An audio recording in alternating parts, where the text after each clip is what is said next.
Hi, I'm Kirsty Oriel, and in this video I'm going to talk about what I did after I graduated from university and my career as a costume maker and bridal seamstress.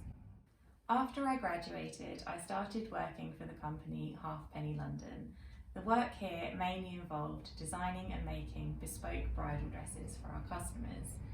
The transition between costume and bridal was relatively smooth because there are lots of transferable skills between the two industries. After all, a wedding dress is essentially a costume worn by a bride on her wedding day. One of my colleagues also had a background in costume making, and I learned a lot from her in the time that I spent there. She really helped me to improve my sewing skills and taught me how to draft patterns from scratch. I also learned about the importance of making a garment fit really well and the difference that can make for the end result. After 3 years of making wedding dresses, I was missing some colour in my life and I wanted to get back to costume making as well.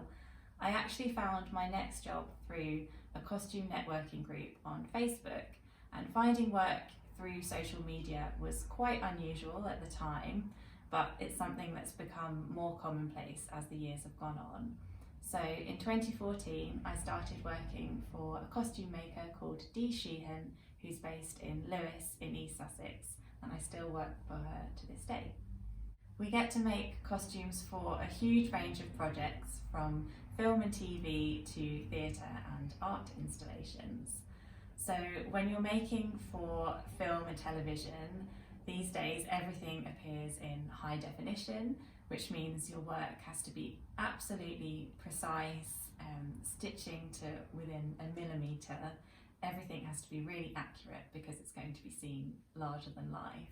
We often make costumes for period dramas, and these tend to involve lots of hand sewing as we try to accurately represent the techniques that they would have used at the time.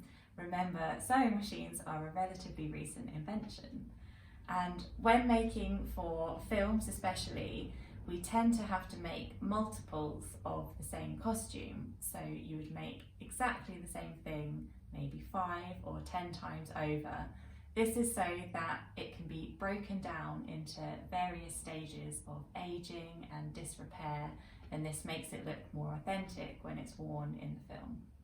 Theatre costumes, on the other hand, tend to have to be more robust. They could be being worn 8 times a week on a West End stage, so the fabrics have to be durable and the costumes have to last for the duration of the run. And when we make for art installations, that's a whole different ball game.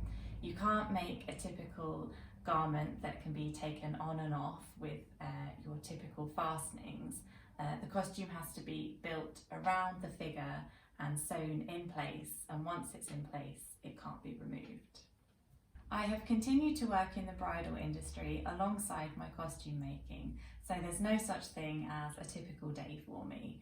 If I was in a costume making environment, I could be cutting fabric, I could be sampling different finishing techniques on fabrics, making up a costume to a fitting stage, or hand sewing fastenings onto a finished garment.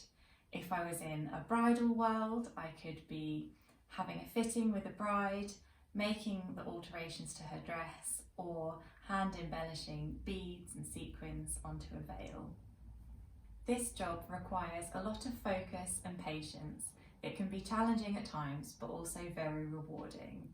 The thing that I enjoy most is seeing the end result, whether that's a bride walking down the aisle on her wedding day, or seeing a costume I've made on a cinema screen. I get such a feeling of pride, and I'm so happy to do the job that I do. My advice to anyone wishing to pursue a career in this industry would be to always make a good impression to the people you meet. You never know when your paths may cross again.